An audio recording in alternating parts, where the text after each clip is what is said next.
سبحان اللہ، رسول اللہ صلی اللہ علیہ وسلم نے ہر معاملے میں اپنی امت کی رہنمائی کی ہے۔ اتنی بڑی یہ نعمت ہے اسلام ہمارے لیے کہ دنیا کے ہر معاملے میں اللہ کے نبی صلی اللہ علیہ وسلم نے اپنی امت کی رہنمائی کی ہے۔ اکثر لوگ دودھ پیتے ہیں، رات کے ٹائم سو جاتے ہیں، صبح اٹھتے ہیں گلا خراب ہو جاتا ہے۔ اس کی وجہ کیا ہے؟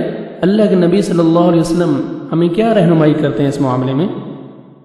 متفق علیہ حدیث ہے، بخاری اور مسلم کی حدیث ہے۔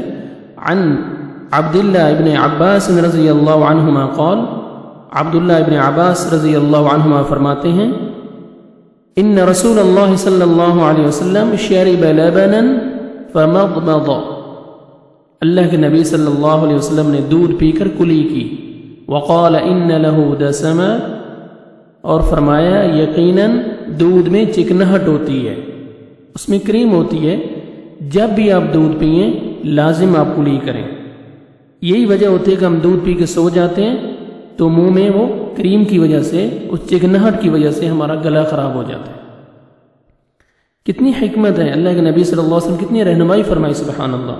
اللہ سبحانہ وتعالیٰ کروڑا رحمت نازل کرے اللہ کے نبی صلی اللہ علیہ وسلم پر کہ اپنے امت کے لیے کتنی رہنمائی فرمائی، کتنا پیارا دین ہے، سبحان اللہ۔ ہر معاملے میں، زندگی کے ہر معاملے میں دین ہماری رہنمائی کر رہا ہے، تو ہمیں دین کو فالو کرنا چاہیے، اللہ کے نبی صلی اللہ علیہ وسلم کی ہر سنت کو اپنی زندگی میں لے کے اس کو فالو کرنا چاہیے اور عمل کرنا چاہیے۔ اللہ سبحانہ وتعالی ہمیں اپنی شریعت کا پابند بنائے، رسول اللہ صلی اللہ علیہ وسلم کی سنت کا پابند بنائے، آمین۔